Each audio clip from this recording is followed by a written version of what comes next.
Ikaze kuri Semugeshi Bayingana dosiye Antarctique n'uruhererekane rw'amakuru n'ibiganiro bigezweho twibanda ku mutekano politiki na diplomasi mpuzamahanga. Reka twerekeze mu burasirazuba bwo hagati nk'ibisanzwe. Ni Pete Hegseth, minisitiri w'intambara cyangwa se minisitiri w'ingabo za Leta Zunze Ubumwe za Amerika. Aha perezida wa Amerika Donald J. Trump yemeje bwa mbere mu mateka ya Leta Zunze Ubumwe za Amerika ingengo y'imari igenewe igisirikare n'ibikorwa bijyana nacyo asaga trillion imwe n'igice, ubwo ni miliyaridi 1,500 z'amadolari. N'ubwa mbere aya mafaranga niyemerwa cyangwa se niyemezwa n'inteko ishinga amategeko ya Amerika. N'ubwa mbere mu mateka y'igisirikare cya Amerika bazaba bagize ingengo y'imari ingana uku igomba kujya ku gisirikare gusa. Ibi rero birahuzwa n'intambara Amerika irimo mu burasirazuba bwo hagati, by'umwihariko urugamba bahanganyemo n'ubutegetsi bw'Itehran. Ndetse hano Pete Hegseth nk'uko mubibona ku rukuta rwe n'ubutumwa ashyizeho mu kanya gato, yemeje ko aya mafaranga agenewe ingengo y'imari y'umwaka wa 2027 ari amafaranga yarakenewe cyane kugira ngo ububiko bw'ingabo za Amerika bwongere cyangwa se babe bafite ububiko bizeye ko isaha ku yindi bashobora kugira uruhare mu buryo bwa gisirikare mu byerekezo bitandukanye hirya no hino mu isi. Amakuru aturuka mu burasirazuba bwo hagati si meza ku bijyanye n'ububiko bw'ingabo za Amerika, cyane ko bemeza ko misile za Third Patriot ndetse n'ubundi bubiko bwabo bwose mu burasirazuba bwo hagati bwakendereye hafi munsi ya 50% ibiri gusaba Leta Zunze Ubumwe za Amerika kwifashisha ububiko bundi bafite mu Burayi. Ndetse mwagiye mubona zimwe mu ntwaro bari bafite muri Korea y'Epfo, izo bazamuye bakora muri Philippines n'ibindi byerekezo kugira ngo bongere bagwize ububiko bukenewe mu ntambara barimo mu burasirazuba bwo hagati. Aya mafaranga nubwo ataremezwa ariko na kigomba kuyabuza, kuko Kongere ya Amerika ukurikije ibitekerezo bafite ku ntambara iri kubera mu burasirazuba bwo hagati kudakurikirana byimbitse, twumvaga ya World Power Resolution igomba guhagarika igisirikare cya Amerika kugira uruhare mu bikorwa cyangwa se iriya kongere yari buhagarika ingabo za Amerika iminsi 60 yarangiye, ariko baza guhagarikwa cyangwa se babangamirwa nuko agahenge tariki 7 Mata kashyizweho ngo kahagaritse iminsi 60 bigenwa na kongere kugira ngo ministeri y'ingabo izisobanure muri ayo mezi abiri niki Amerika yungukiye cyangwa se iyo ntambara yatanze iki muri rusange. Ni ingengo y'imari nini. Ndetse uyu munsi nkomereza ku yandi makuru ahari. Uyu munsi nibwo byari byitezwe ko Iran yagombaga gusubiza bwa busabe bwa Leta Zunze Ubumwe za Amerika ingingo zisaga 14. Hanyuma rero nk'uko twari tubyiteze, Iran yamaze guhakana ibyizo ngingo, ibyiswe peace deal proposal ya Leta Zunze Ubumwe za Amerika. Ndetse umuhoro Hormuz uraza gukomeza kuba ufunze. Na kindi rero Iran iri gusobanura, yavuze ko imipango cyangwa se ingingo zose zikubiye mu byifuzo bya Leta Zunze Ubumwe za Amerika ari ibintu biri unrealistic. Nago si ibintu bisobanutse, kuko akenshi ngira ngo mu kiganiro twakoze mu masaha y'igicamunsi nibwo twagarukaga kuri izi ngingo tuvuga ko ibyo Amerika iri kudemandinga akenshi irimo irasaba isa nk'itegeka. Nago ari ibintu bigomba kuganirwaho ngo harebwe feasibility ya buri ngingo. Ni Amerika iri kuzana demands, nago bari kuzana ingingo zishobora kuba kuganirwaho ku meza y'ibiganiro. Ari nacyo kiri gutuma Iran rimwe na rimwe ica rukinga nyuma ikemeza ko ibi bikorwa cyangwa se izi ngingo bari gushyirirwa na Leta Zunze Ubumwe za Amerika nta nimwe bagomba kubahiriza muri zo. Uretse kuba rero Iran ihakanye ibyizi ngingo 14 za Leta Zunze Ubumwe za Amerika, ibi biraza kuba bifite ikiguzi cya gisirikare birumvikana. Amakuru nanone twakiriye mu kanya gato turuka mu burasirazuba bwo hagati, haramwe mu masoko atandukanye yemeza ko ubwato rutura bwa Leta Zunze Ubumwe za Amerika USS Abraham Lincoln ubu buri kwerekeza mu muhoro wa Hormuz. Iran n'igisirikare cya IRGC ishami rikorera mu mazi bahise batanga gasopo ndetse ndetse bihaniza ubu bwato rutura bwa Leta Zunze Ubumwe za Amerika. Ibi akenshi dukunda kuvuga ko ari Minisiteri y'Ingabo biri kuzenguruka hose mu isi ukurikije ubushobozi aya mato aba afite nk'iyi Abraham Lincoln. Bivugwa ko ifite indege z'intambara ziri hagati ya 40 na 60 yikoreye iri kugendana nazo. N'ubwato kandi bivugwa ko bukoreramo abasirikare b'abanyamwuga barenga ibihumbi hafi hagati ya 5 na 6. N'ubwato bushobora guhagurukizwaho ibitero, n'ubwato bufite ubushobozi bwo kurasa kirimbuzi. Urebye ni ikigo cya gisirikare mu by'ukuri kigendagenda hose mu mazi. Hanyuma rero USS Abraham Lincoln iri kwerekeza mu muhora cyangwa se mu bunigo bwa Hormuz. IRGC yatangaje ko iri buze kuburasaho.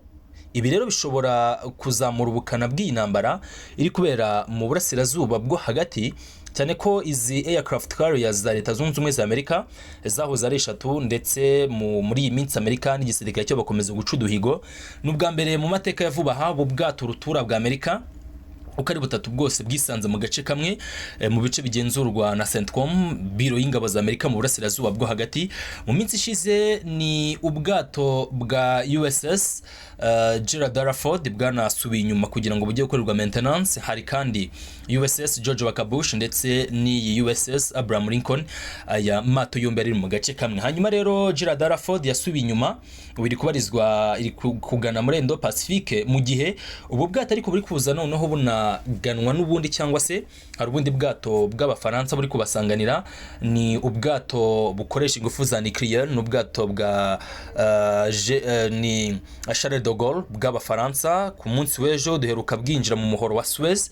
Kuri ubu na makuru mashya aho bwabugeze, ariko birumvikana ko bwamaze kugera mu nyanja itukura, buraza gusohoka uriya burabunigo bwa Bab el Mandeb bukandagira mu nyanja y'Abarabu, cyangwa se ubwo niba rufata icyerekezo cy'inyanja y'Ubuhinde.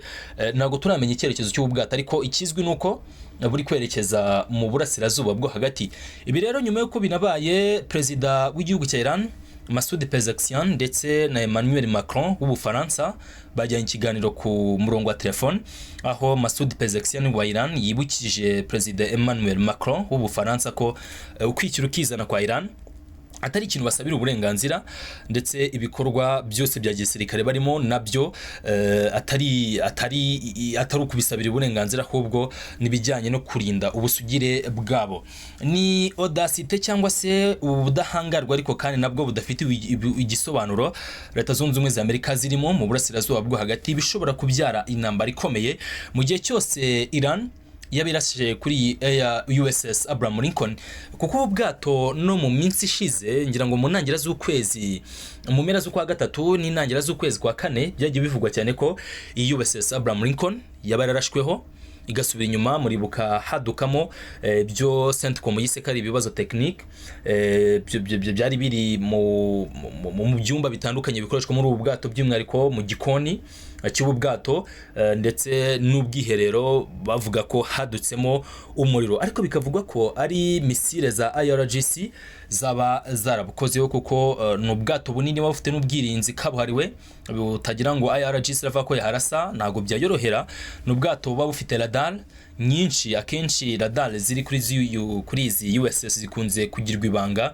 Ntago uburinzi bwabwo bwose bw'ubwato bushyirwa hanze, kuko byakorohera abanzi n'abifuza kubugaba ibitero kumenya systeme zose z'ubwirinzi, ariko n'ubwato mu by'ukuri buba buri protected ku rwego rwo hejuru.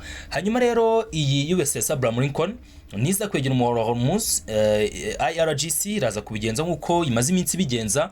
Ubwato bwose bahaye warning yo kudatambuka ari amazi ngo bugane mu muhoro wa Hormuz. Twagiye tubona bugabwaho ibitero kandi bikomeye. Turaza kureba niba ni USS Abraham Lincoln nayo yagabwaho ibitero muri rusange. Dukomeza rero n'amakuru yacu, tuba dufite ingingo nyinshi turi buze kuganiraho. Reka nsubire gato kuri global surveillance, hanyuma amakuru y'ubutasi cyangwa se amakuru ya buriya CIA igira department nyinshi, n'urwego rw'ubutasi rwa Amerika ariko external intelligence, ariko bagiramo na department rimwe na rimwe ziba zishinzwe gukurikirana amakuru y'imari.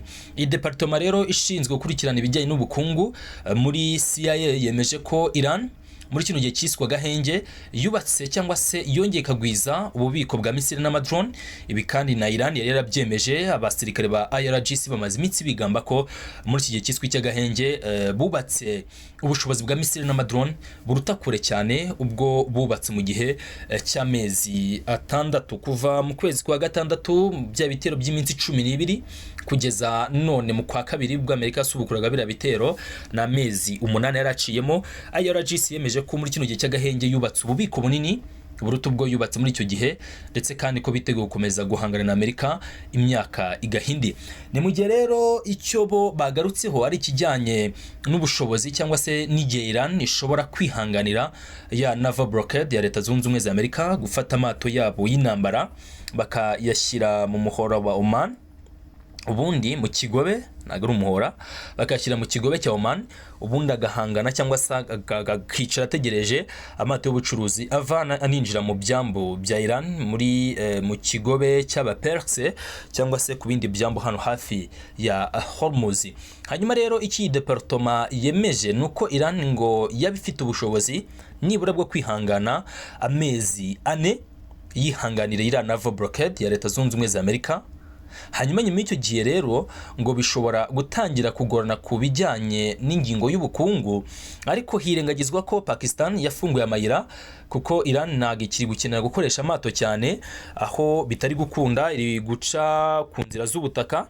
Ni igice gihuza Pakistan ndetse na Iran, ikahanyuza amakontineri ubundi ikajya gupakira ku byambu bya Pakistan biri mu kigobe cya Oman, akaba ariho ikorera ubwo ubucuruzi. Ni strategy nyinshi ziri gukoreshwa mu bihe nk'ibi by'intambara, haba hari gukoreshwa amayeri atandukanye, ariko byose n'ubundi byerekeza ku gishobora kuba cyiza kurusha ibindi. Ni iki cyakorwa kugira ngo gishyikire kandi gifate ubwo bukungu bw'ibi bihugu bikomeje guhangana ubutitsa. Ibyo byose ni ingingo nyine ziba ziri kugenda zitekerezwa kandi zivugwaho cyane muri rusange. Ni mu gihe rero dukomeza n'aya makuru yacu ni Global Surveillance, nanone ibifite ingingo nyinshi.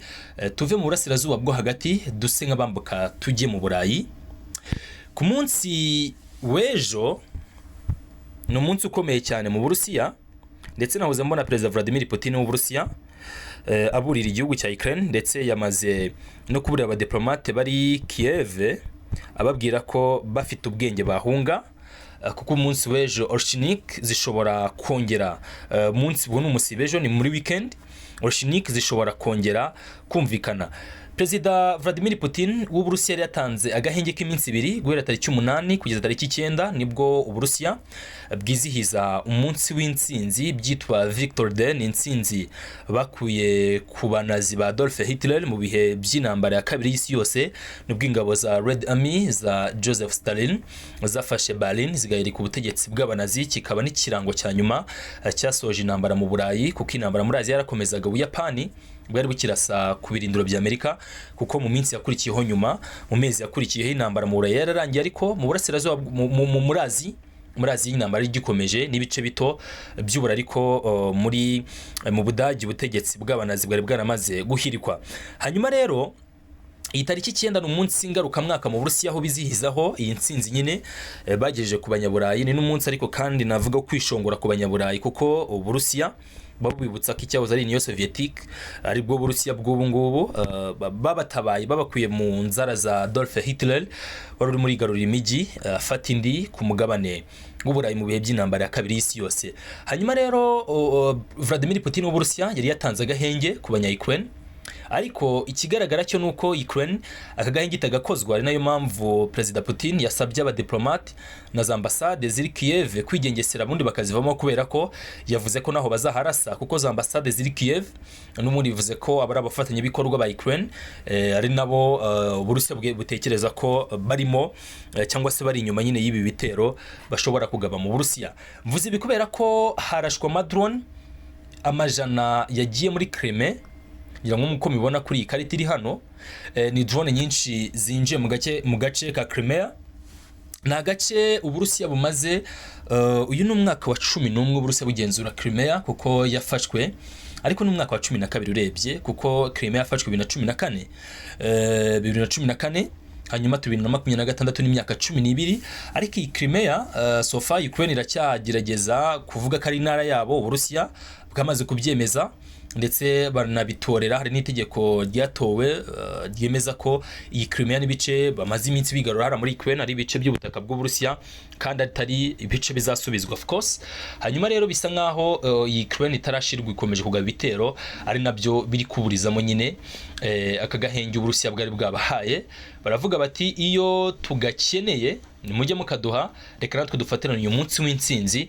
Ni n'umunsi ariko kandi ubugamije no kumurikiramo ibikoresho Uburusiya bwafatiye mu ntambara, kuko dukurikije iminsi yabanje mu myaka yashize Uburusiya bugenda bumurikiramo ibikoresho bishya bya gisirikare, ariko bunamurikiramo ibikoresho bafashe bya Occident cyangwa se ibihugu byo mu burengerazuba bw'isi biba byarafatiwe mu rugamba muri Ukraine. Hanyuma Madame umuyobozi wa komisiyo yunze ubumwe bw'Uburayi yavuze ko batari buze kuva Kiev kuko Uburusiya bwari bwabasabye ko bahungagina. Nabyo muri kubibona. European Commission spokesperson, umuvugizi wa komisiyo yunze ubumwe bw'Uburayi Madame Anwar El Anur yavuze ko yabivugiye Brussels, yavuze ko ubumwe bw'Uburayi udafite gahunda yo gukora abadiplomate babo Kiev bijyanye n'ibyo Uburusiya bwari bwasabye ko bahunga cyangwa bazarasweho. Hanyuma yavuze ko ibi bikangisho by'Uburusiya bigaragaza za nyine tactique militaire zuko batifuza ko Ukraine ya dobe uwo munsi cyangwa se yavangira uwo munsi biziza nk'intsinzi bakuye ku banazi ba Adolf Hitler. Ndetse uyu muvugizi Anwar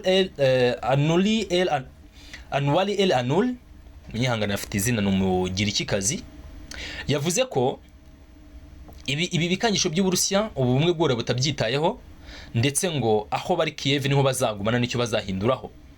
Uburusiya bwavuze ko buzataka Kiev n'indi mijyi ikomeye muri Ukraine nibaramuka bagabye ibitero Moscow by'amadrone mu gihe hazaba hari umunsi nyine udasanzwe. Ni n'umunsi w'ingenzi cyane mu Burusiya, aho haba hari n'abategetsi batandukanye hirya no hino mu isi. Minsi yagiye itambuka hagiye hagaragara ba Perezida Xi Jinping, bagiye bagaragara abategetsi batandukanye b'inshuti z'Uburusiya ndetse na bamwe mu bategetsi ku mugabane wa Afurika basura Uburusiya no kwizihiza iriya ntsinzi nyine bakuye ku Budage bw'abanazi. Ni mu gihe kandi dukomeje n'izindi ngingo, bwa bwato bwa Charles de Gaulle ndabona hano bemeza ko bwagiye mu nyanja, bugeze mu nyanja y'umutuku. Nahoze mvuga ni bwari bwatambutse Canal Suez, koko nibyo niko biri. Ndabona bwinjiye mu nyanja itukura, gahunda ngo gukomeza mpaka mu muhora Hormuz. Ubwo bugiye usangayo n'andi mato akomeye cyane.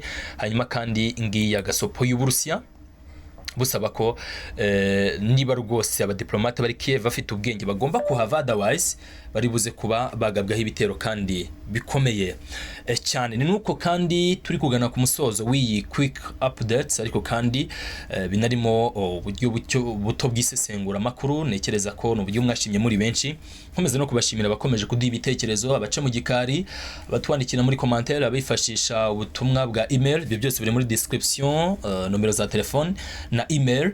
Nshimira rwose n'abari kubikora. Inkunga yose wadutera irakenewe, bufasha ibyo dushobora kugarukaho n'ibindi byinshi bigiye bitandukanye. Munyemerero mbashimire, mbabwira ko amakuru n'ibiganiro byacu byo abaragaruka. Nge ndise Mugesha Bayingana, iyi ni dossier Anarctique.